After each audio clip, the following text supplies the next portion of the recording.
I really want to jam to it, and I'm just kind of hungry for this style of game. Not only that, but from what I've seen, just glances, judging the book by its cover, I think it looks really good. I think it's more of a timeless art style. I think it's more of an approachable look overall, and I think the control scheme is also something that's going to be very comfortable for many, many players. Now, I haven't actually played it. I want to, so a lot of this is going to be speculation, but that's what we do here, guys. Don't call this a full review, but I'm going to take it seriously, and hopefully you guys do too. And whatever, if you call it a shitpost, it's a shitpost. Sure, I'm just saying stuff and things, but I've been saying stuff and things for a while professionally, so let's get into it, right?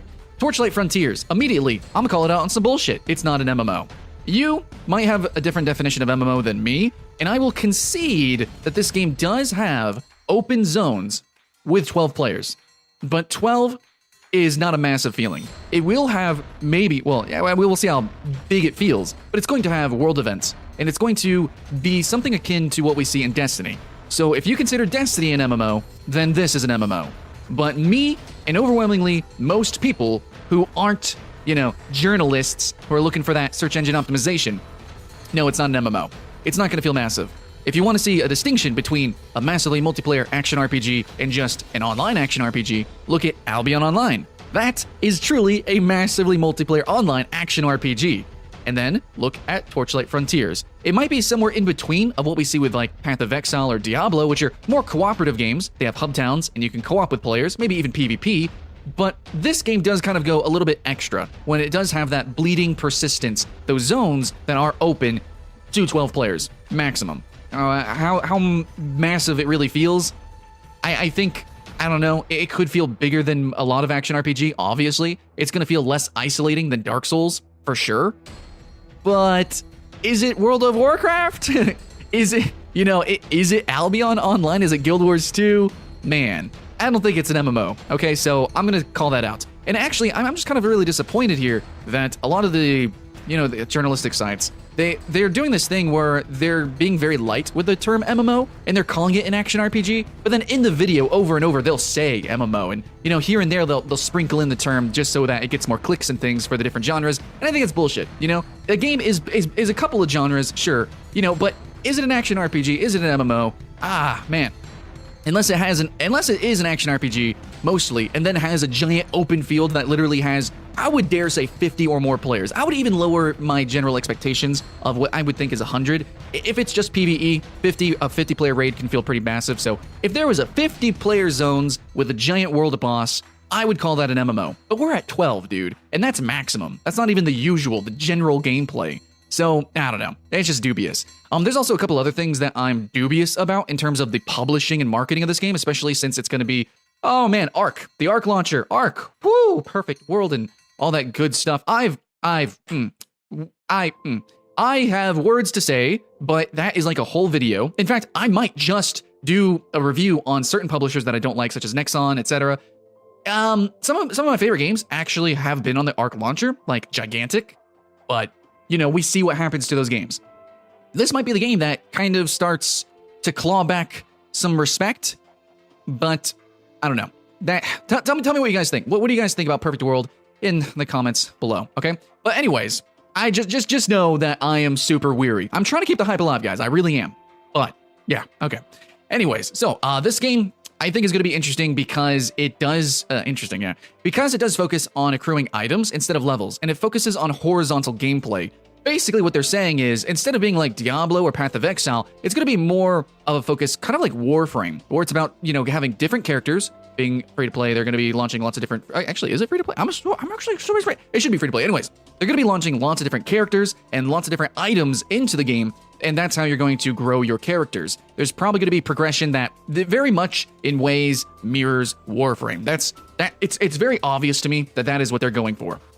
I think it's actually really cool. The procedural areas, and then but you do also have the kind of like Diablo. You are going to have the dungeons that are set storied pieces. I think that's pretty cool. It's probably going to be more of a leveling kind of thing. Warframe also has its quest system, and I think it's really good. A way to kind of be a spine or backbone for the game, especially for casual players to get in, kind of, railroad through the game, level up their characters, do the general quests, and then from there, basically the game unfolds with more and more challenging layers of these procedural zones, which is pretty cool. And a lot of them are open, if not most. I want to believe most are open. That way, hey, at least they can have some merit by calling it an MMO. At least it does separate itself from Diablo or Path of Exile. But they are obviously taking inspiration and learning from mistakes of mainly, I would say, Path of Exile.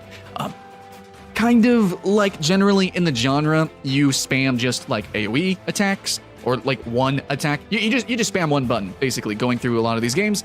And it gets pretty monotonous, but this game is designed to actually not be like that. You're supposed to use your character's full kit to be really, truly efficient, and not only that, but you're not just going to be massively leveling in any one direction. It's going to be more of a wide leveling experience. So in terms of levels, your character doesn't have level. It's more about the items. You're going to get lots of different items that's going to attribute, I think, to different parts of your kit, and you're going to be using all your different parts of your kit for different areas, different sections. You might even have to switch like totally different item sets because there's supposed to be sort of like this elemental play in some ways. Different areas, different zones have weaknesses, pros and cons. So I don't know. I'm thinking it's basically going to be Warframe. You got to switch around your inventory, sometimes switch around characters entirely, and to go into and be most efficient in different areas and play as a part of a group as well. So I think it's really cool. And so far the characters showcased seem kind of archetypal, but kind of a little bit different. I kind of like it in terms of the action RPG genre. So if we can keep getting really radically weird and strange characters, I think that would be really cool. Now, for people who are a fan of these online action RPGs, such as Tree of Savior, Path of Exile, stuff like that, if you're a fan of those kind of games, how does this game look to you? I want to know. And MMO players, are you kind of excited to get into this game? Because generally, MMO players will not play action RPGs because they can be more isolating if you're a true MMO player. So now that this one's more online, does that make you want to play it? With a group of friends, a party, jump in, jam to it? How you feeling?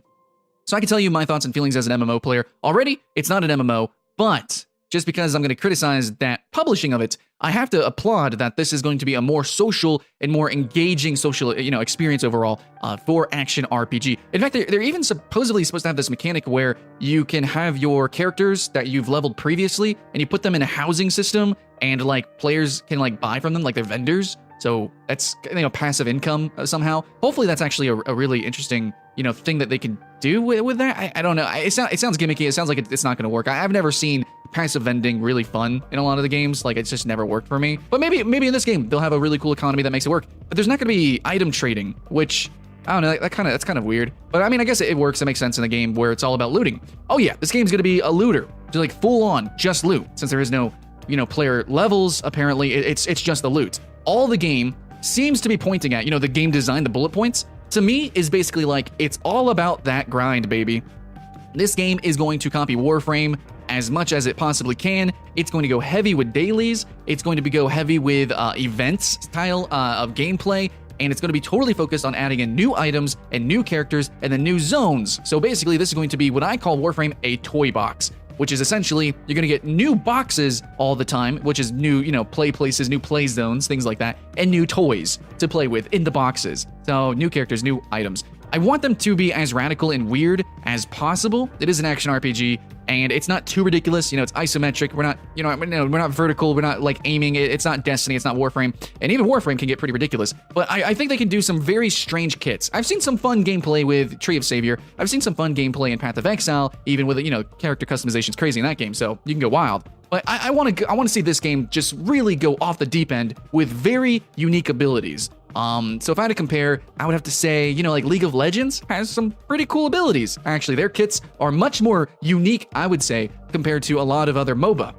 So if we can have those kind of mechanics, those designs, I would like to really see some innovation in the isometric, click to move, or even you can actually use a controller with this game style of gameplay. I want more than just spamming AoEs. That's what I'm saying. I want more intricate spells. I want more things. Maybe like you swap position with an enemy and they explode afterwards, and you can kind of, if they do explode, if they do die from it, then you can swap to a new character, and things like that. Chained attacks, which you do see in League of Legends.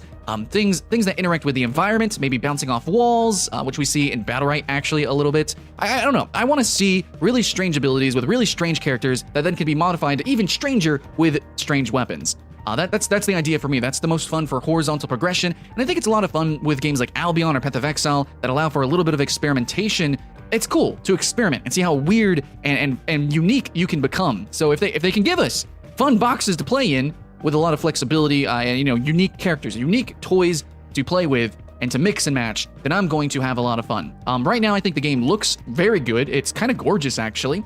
And even though I'm a fan of MMOs, I do play some action RPG, generally stuff like Warframe or Dark Souls or Monster Hunter, which is very action-y, very much focuses on the action. The looting aspect is generally overplayed, generally heavily monetized, looking at you, Warframe, and I generally do have problems with it, especially coming from a background of free-to-play game reviews.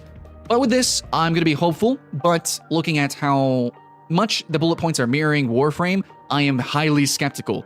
Hopefully, they can also learn from some pitfalls. Even in great games like Path of Exile, there are technically some issues with its monetization scheme, so as much as maybe they're learning from the pitfalls of the mechanics of those games, hopefully they can also see the publishing of those games, that there were some issues, there were some pits, and that we can, pave those over and maybe be a little bit better than the competition, because that's what this game needs, I think. A lot of people are hungry for looters. Regardless, it's probably going to do well, especially since it's a Western-focused one. I think a lot of people like, Moo Legend, we're looking forward to Lost Ark, sure, but there's just so many games like Devilion and that one game that renamed itself like a million billion times.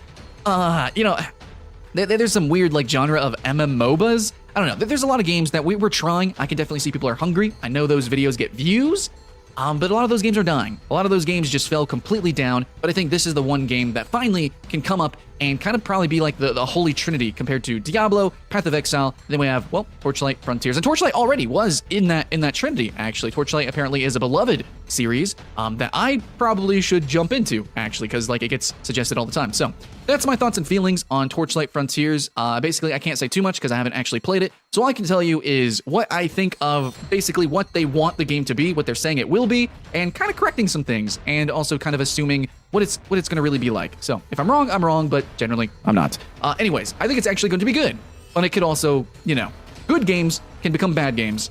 Black Desert, ArcAge, and a lot of people actually really don't like Warframe because of the monetization scheming, because it does pervert the gameplay flow. So if this game has a comfortable gameplay flow, isn't pay to win or anything like that, and doesn't have any crazy, real money transaction or real auction house thing, then I think it's going to be great. And I think that's what they're aiming for, but perfect world, right? I played Blacklight Retribution, and I remember the grind of Gigantic. So as long as they're not money grubby and just give us lots of content, I think we're willing to pay for new characters and, new cosmetics and things like that, especially if there's housing. Yeah, we're willing to pay for content. That's kind of how Warframe gets by when Destiny doesn't, right? So give us the good content and be as fair as possible. And that's all I'm asking, and I think this game is going to do freaking fantastic. So, what do you guys think of Torchlight Frontiers, MMO crowd, RPG crowd? What do you guys think? Should I be playing this, or should I just ignore it? Should I just let the hype die and ignore it? I don't think so. I think I'm going to keep it alive. Hope you guys have fun. My name's Skylint, and I'll see you in the next one.